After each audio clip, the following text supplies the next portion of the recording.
Je bent een leeuw van sterrenbeeld. Zowel de zinnen als de heer van de ascendant Mercurius staan in het vierde huis. En dat is het plak dat je wenje of thuis hebt. Ik de man in Wolle wijst hierop. En je ascendant is tweeling.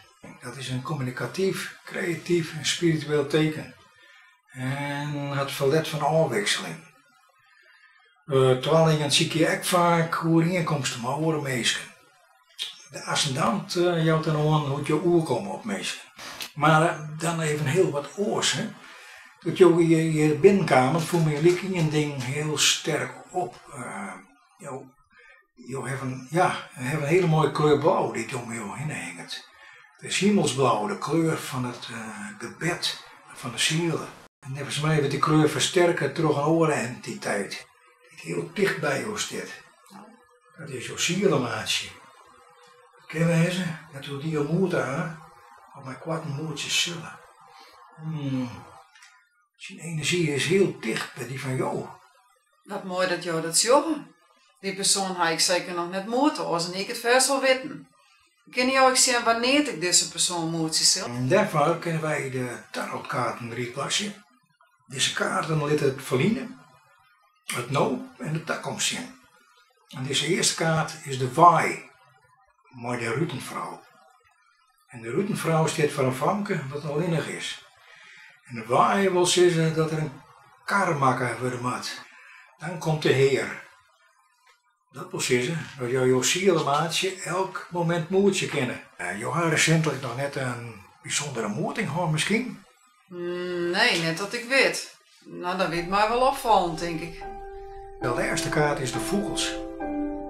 Ja, dat is een mooie kaart. Die kaart staat voor Grutgelok, een eske of een bijzondere reis.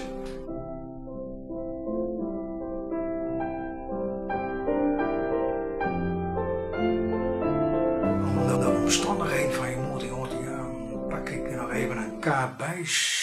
Ja, Sugar dat is de tuin.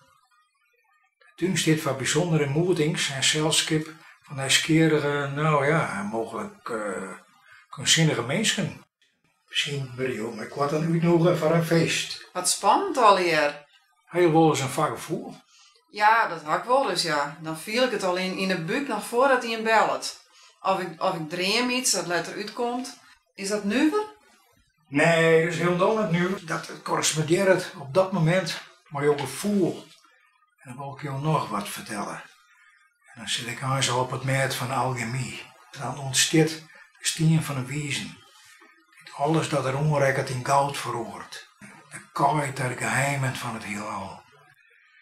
Ik zou de mensen bewegen willen om als een collectief op zoek te gaan naar de steen van een wezen.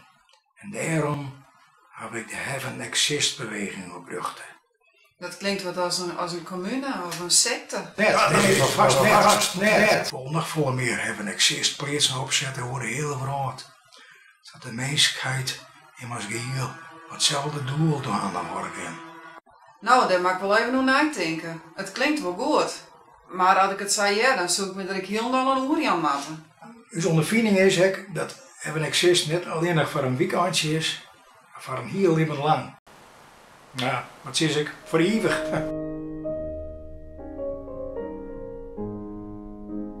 Als je nou om een kopje wegkomen voor een tweede consult, dan stel ik dezelfde vraag weer en kan je dan beslissen. Zullen we samen praten?